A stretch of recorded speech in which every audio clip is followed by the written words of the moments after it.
Jel, yung anak mo na to, saan to ngayon? Di ba hindi mo alam? Kasi gaga kang ina. Wala kang kwentang ina. Punyeta ka.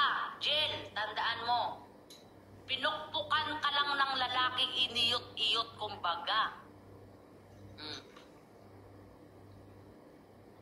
Eto yung dinideny mo, Jill? Ha? Jill?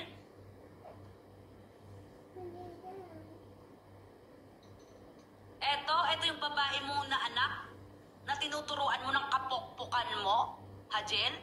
Tapos eto yung lalaki mong anak, hindi mo alam kung saan. Diba? Diba, Jill, hindi mo Jill alam kung saan, diba? Kasi, pokpok ka, kabit.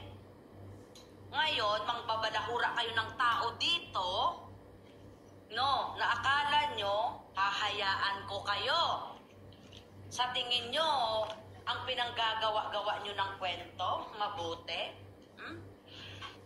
Mga punyeta kayo? O, etong kay Akla, tingnan natin.